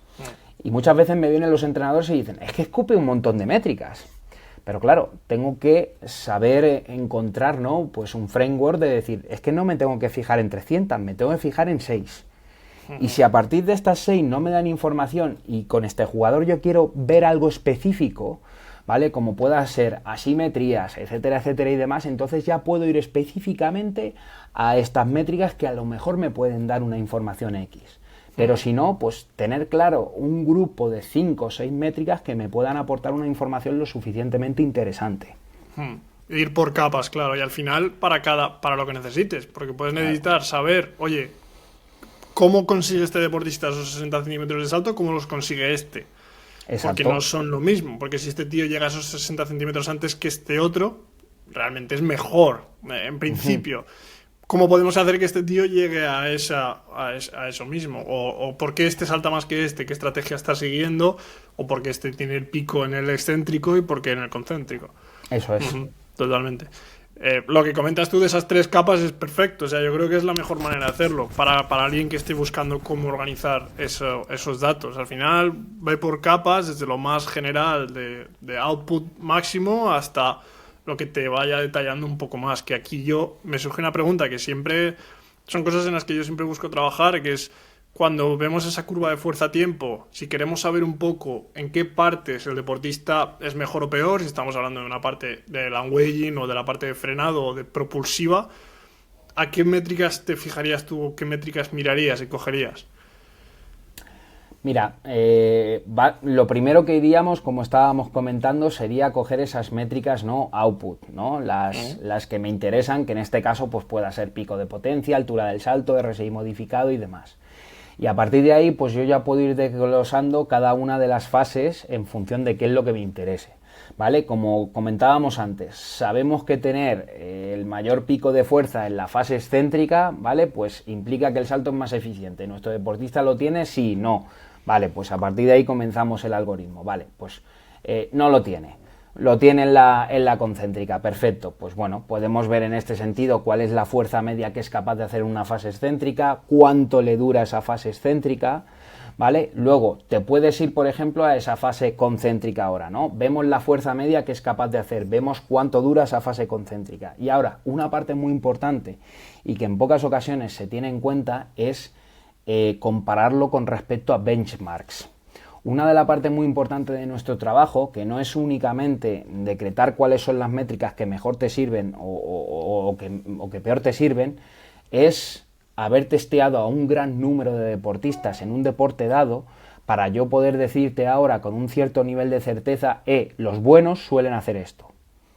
¿Vale? ¿Por qué? Porque, bueno, pues al final esto forma parte de la estadística, ¿no? Y es ese, digamos, el papel o nuestro rol como, no sé si llamarlo Sport Scientist o figuras de Research and Support que tenemos dentro de Hawking Dynamics, que es hacer investigación para poder tener esa gran base de datos y para el día de mañana que un entrenador coja y diga, vale, mis jugadores saltan 40 centímetros, pero 40 centímetros está bien o está mal. Y ya no solo 40 centímetros, ¿vale? O sea, saltan 40 centímetros, pero presentan fases de frenada, ¿vale? O fases de braking que duran tanto, ¿vale? Y entonces coger y decir, mira, si quieres un salto medianamente explosivo, esta fase de braking se tiene que reducir, porque la mayoría de deportistas la reduce, o la mayoría de deportistas está entre esto y esto. Por ejemplo, esto con el drop jump pasa mucho. Te das cuenta que hay drop jumps en los que el RSI modificado es alto, ¿vale? Pero directamente porque han alcanzado una gran altura. Pero claro, tú un drop jump puedes hacerlo a minimizar el tiempo de contacto sobre el suelo, o puedes hacerlo hundiéndote, como sería el shock method que en su momento hacía Verkhoshansky, un depth jump, ¿no? Que son las diferencias entre uno y el otro. Entonces, claro, tú todo eso lo tienes que controlar. Y tienes también que tener valores de referencia. Yo te digo que, por ejemplo, nosotros que hemos hecho varios estudios con ello, lo que diferencia, por ejemplo, a jugadores que están, digamos, menos maduros en correspondencia a jugadores que están ya, que son profesionales, dentro de ese drop jump es el tiempo de contacto. Los jugadores profesionales son capaces de mantener el rendimiento, ¿vale? Es decir, de mantener una altura del salto dada pese a que disminuyen el tiempo de contacto con el suelo, con lo cual te está diciendo ya que son más reactivos, ¿vale? Sin embargo, jugadores que no están tan hechos, que no son profesionales, que son juveniles, que aún se están haciendo, ¿no? ¿Vale? Pues te los encuentras que, ¿vale? A la hora de aplicar esa fuerza reactiva no son capaces de generar unos niveles de fuerza tan altos. Entonces tú ahí empiezas a desglosar métricas y empiezas a ver, bueno, ¿en cuánta fuerza aplican los profesionales en comparación a los juveniles? Y dices, ¡guau! Hay una diferencia bastante considerable. El tiempo de contacto en los juveniles es mucho más largo que en los profesionales, ¿no? Entonces, y a partir de ahí tú empiezas a comparar y entonces pues ya sabes a qué métricas tienes que mirar, porque al final en muchas ocasiones, no te voy a mentir, vamos casi a ciegas. De decir, bueno, vamos a comparar los buenos, los regulares, ¿vale? Y estos que no son tan buenos los están haciendo, porque tampoco sería justo decir que son malos, ¿vale? Pero bueno, los buenos, los regulares, los que están en la normalidad y estos que se están haciendo. ¿Qué es lo que principalmente los diferencia? Yo me di cuenta, este es un ejemplo muy tonto, ¿no? Pero con el Isometric Mid-Thigh Pull te puede servir. Hicimos un estudio en el que comparamos jugadores de balonmano profesionales con algunos de mis alumnos y bueno, me encantó porque comparamos un equipo de Asobal, comparamos un equipo de segunda división, comparamos un equipo creo que era de la tercera división y vimos cuáles eran sus diferencias. Casualmente, los equipos de segunda división y de tercera división tenían unos mejores valores de fuerza relativos que los de Asobal. Es decir, tú medías el peak force relativo al peso corporal del Isometric Mid-Thigh Pull y era superior en los de segunda y tercera división y decías, ¿pero cómo puede ser? Pero claro, tú veías el peak force absoluto de los jugadores de primera división de Asobal y era superior a los otros. Con lo cual, el valor absoluto estaba o diferenciaba más entre la categoría que el valor relativo. Y tú me dirás, ¿por qué? Bueno, pues en balonmano, que no es que yo sea experto en este deporte, pero un pivote que pesa 115 kilos, tienes que mover 115 kilos de entrada, y más luego la fuerza que él sea capaz de aplicar. Tú imagínate un pivote pesando 115 kilos, que ya pesa, y aún encima es capaz de ejercer una fuerza de 4.500 newtons. No lo mueves. Y a lo mejor te viene uno que está en segunda división que te hace 3.600, pero en vez de 115, pesa 85. Al de 85, por muy fuerte relativamente que esté, lo vas a mover mucho más fácil porque pesa 85 kilos que al de 115. Entonces te dabas cuenta de que la diferencia también estaba en las masas que tenían esos jugadores. Y eso parece una tontería, pero es algo que descubrimos sobre la marcha. Yo me esperaba que los jugadores de Asobal iban a ser más fuertes relativamente, pero Sí. no, como muchos de ellos tienen más masa, te das cuenta de que el valor absoluto diferenciaba mejor entre categorías. Y me parece un dato súper interesante, que a partir de ahí, obviamente, pues fue lo primero que reportamos a los propios entrenadores, de decir, oye, llevad cuidado, porque esto es así. O sea, a ver si la vamos a liar. Claro, porque además en deportes de equipo yo creo que, y esto, yo pego de esto siempre, el valor relativo, yo al valor relativo le doy mucha más importancia que al valor absoluto. Por ejemplo, sacando DSI, el Dynamic Strength Index, lo sacamos a veces con el valor relativo. Es decir, el valor relativo del Isometric Methyle Pool y el valor relativo del CMJ. Pero es verdad que depende mucho no solo del deporte, sino de la posición. Porque si estamos hablando, por ejemplo, de fútbol americano en un alineamiento defensivo o en un wide receiver, son dos posiciones completamente diferentes, que quizá relativamente el wide receiver es mejor, pero si lo pones con ese mejor relativo a pegarse de leches contra otro tío de alineamiento defensivo, no sale de ahí. Entonces todo depende de lo que tú necesites o de qué acción realmente quieras estar midiendo. Claro, Sí. ahí está la principal diferencia, ¿no? Y fue algo que a partir de ahí, bueno, no hemos vuelto a tener duda. Igual que posiblemente en deportes como en el rugby, ¿vale? Pues sé que John utiliza mucho la variable del jump momentum, ¿vale? Porque la variable del jump momentum te muestra la velocidad en el take-off, es decir, la capacidad neuromuscular que ese sujeto tiene, pero multiplicada por su masa. ¿Por qué? Porque es que un jugador de rugby de 115 kilos a lo mejor salta 38 centímetros.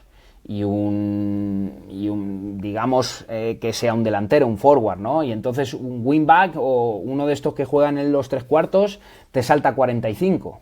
¿Vale? Pero claro, si el jugador este pesa 115 y el otro pesa 76, ¿vale? En el choque, ¿quién gana? Pues eso te lo puede decir una métrica tan sencilla como el jump momentum, que es relacionar la velocidad en el take-off de ambos jugadores, ¿vale? Por la masa que pesan. Entonces, me parece algo súper interesante. Nosotros, y adelanto también un poco resultados, ¿no? Nosotros intentamos relacionar, los saltos son test que normalmente se han relacionado con el rendimiento en la halterofilia, incluso como predictores de rendimiento. No creo que se pueda predecir el rendimiento con los saltos en la halterofilia, ni mucho menos. Simplemente, pues creo que son variables de asociación interesantes, ¿no? Porque, bueno, pues al final sabes que necesitas tener una buena potencia en el tren inferior para poder levantar correctamente, ¿no? Pero de lo que nos hemos dado cuenta en este último estudio que te comentaba antes es que halterófilos muy buenos, ¿vale? Como son los que iban al Mundial, lo mejor que hay en España, básicamente el salto no correlacionaba a nada, a cero, correlacionaba a cero con el rendimiento, a cero. O sea, no tenía ningún tipo de correlación. Sin embargo, si en vez del salto cogías una variable como el impulso mecánico, que es la capacidad que esos sujetos tienen de aplicar fuerza en el suelo por un tiempo determinado, pues te dabas cuenta como la correlación subía a 0,8. Entonces, claro, si yo le digo al entrenador de toda la vida que siga midiendo la altura del salto, ahora ya sabiendo esto, en verdad lo estoy engañando. O sea, a lo mejor es casi ya mejor decirle, mira, ya siendo o trabajando con atletas de alto nivel, es que no les midas la altura del salto porque no te está dando información. Que los quieres hacer como medio de entrenamiento, perfecto, pero no lo utilices como un test para esto. O sea, es preferible incluso que puedas utilizar una variable como el impulso mecánico si tienes la posibilidad de utilizar unas plataformas de fuerzas, porque te va a dar muchísima más información y esto sí que está correlacionado con el rendimiento. Pero bueno, esto nos hemos dado cuenta pues con el tiempo, porque muchas de esas métricas es lo que te he comentado antes. Si ya John, que lleva investigando sobre plataformas de fuerza y específicamente test que comúnmente se aplican en el rendimiento, como puedan ser los saltos, más de 10 años y como te dice, apenas conocemos la carcasa o apenas estamos acariciando la carcasa, pues imagínate cuánto nos queda por descubrir, ¿no? Pero estoy completamente convencido de que es un game changer y de que nos va a ayudar en los próximos años a poder tomar muchas decisiones, que al final, como todo, la decisión la toma el entrenador. Tú puedes puedes hacer un entrenamiento fantástico y puedes ser perfectamente exitoso teniendo una buena capacidad de razonar y entendiendo bien el deporte y el constructo sin necesidad de tener plataformas de fuerza, encoder o lo que sea. Estos son herramientas que nos ayudan a poder trabajar mejor, pero indudablemente la figura importante aquí es el entrenador, el strength coach o el sport scientist. Sí, claro. Yo esto me imagino que lo que hemos dicho de balonmano, por ejemplo, con Dani, que hicimos el podcast acerca de los complex, el que lleva mucho tiempo ya trabajando con balonmano, será algo que igual él directamente dice, es que lo que diferencia a estos tíos es la masa que llevan encima. El rendimiento en sí quizá está muy igualado, el output general, pero la diferencia es que este tío pesa 20 kilos más. Y eso se nota. Por eso, yo en balonmano siempre he visto buenas cosas. He visto, no sé, un buen trabajo hecho. Porque yo creo que esos deportes en los cuales el tamaño diferencia el rendimiento, como puede ser eso, el fútbol, el rugby, el trabajo siempre se ha hecho muy bien, desde mi punto de vista. Pero es verdad que lo que dices tú, saca los dos datos, míralos los dos, y luego ya piensas a ver qué es lo que realmente se puede correlacionar un poco mejor a lo que esta persona necesita hacer en su día a día. Yo ahí me he dado cuenta de que es donde muchos entrenadores se atascan y es donde todo lo contrario. O sea, hay que tomarlo como un proceso de aprendizaje.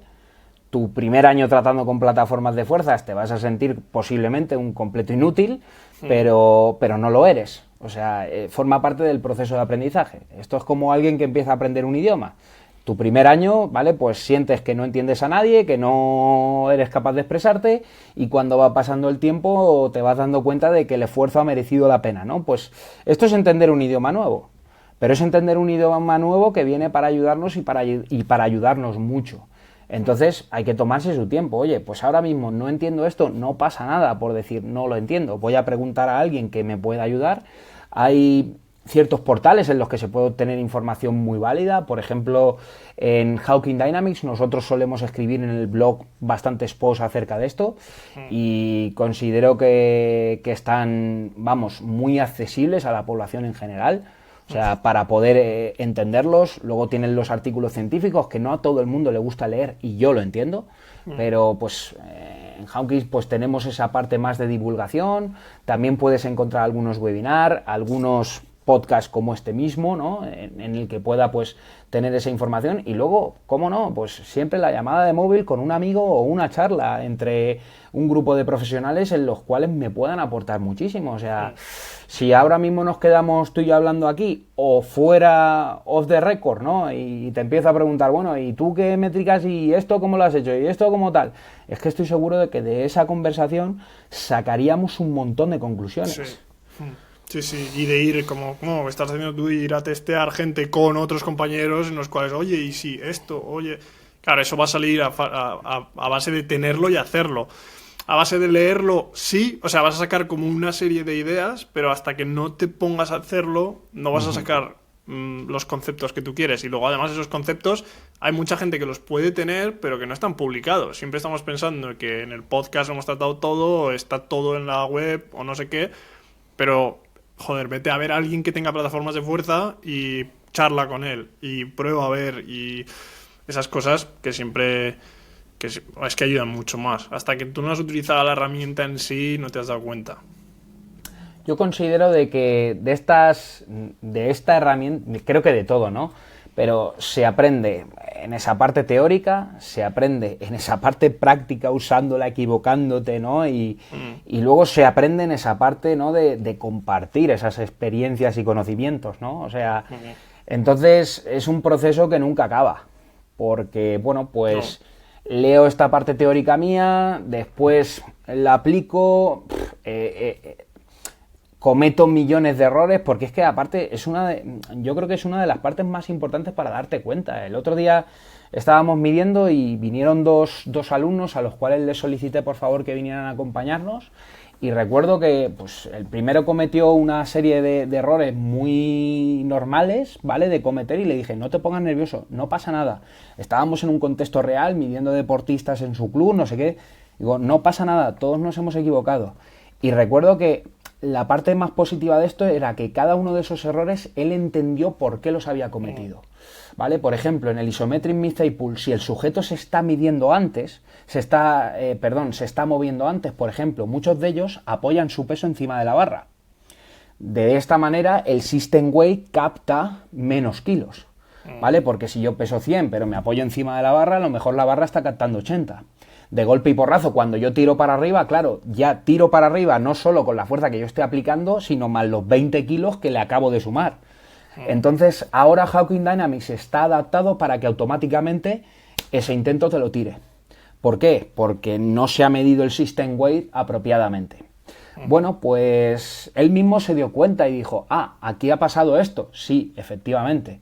Y es que cuando le des al play no tienes que estar fijándote en la tablet, lo tienes que mirar a él y fijarte en que está completamente parado y que está en la posición correcta para poder ejecutar el test. ¿Vale? Y entonces, bueno, pues son errores que tú vas cometiendo y aparte le sacas un porqué. Bueno, pues me ha tirado el intento por esto, o aquí se ha medido mal por esto otro. O, yo creo que al final eso es parte de testear también, ¿no? Pues entender cuáles son los sucesos que pueden pasar, las cosas que pueden pasar. En los rebound, en los drop jump pasa mucho, que el sujeto se hunde, tiende a hundirse.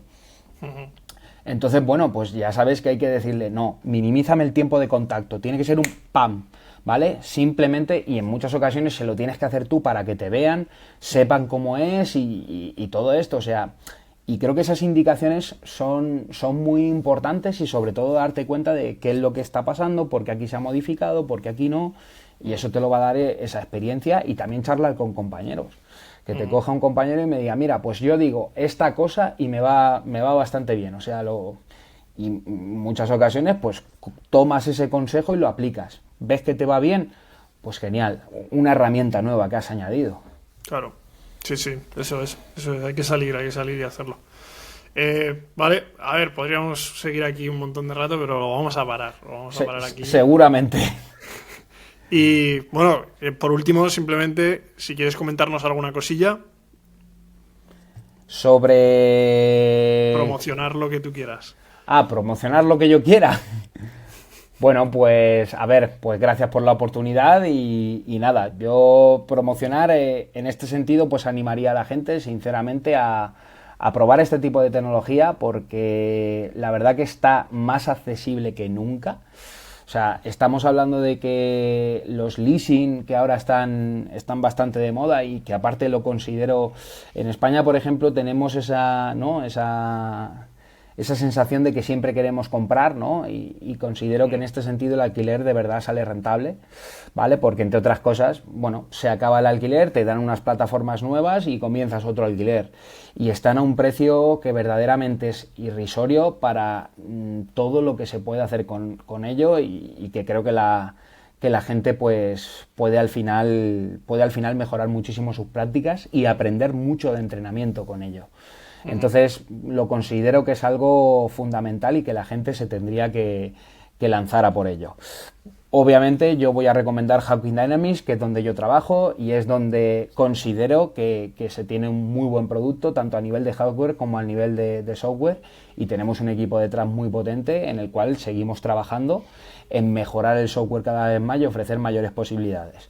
No obstante, no me voy a casar con ninguna marca y simplemente voy a recomendarle a la gente que, pues, si puede o tiene la posibilidad de poder implementarlo, pues que lo tenga en cuenta. Y luego ya por último, pues recomendaría formaciones especializadas, como puede ser el máster, en el que yo creo que la mayoría de gente ya sabe que he dirigido durante estos años, que es el de entrenamiento de fuerza y rendimiento neuromuscular de la Universidad Camilo José Cela, en el que, bueno, pues la verdad creo que hemos hecho muy bien en insertar todo este tipo de metodología y todos estos aparatos, estas herramientas que yo creo que hacen muy bien a ese entrenador para poder salir al mundo laboral con unas herramientas mucho más específicas.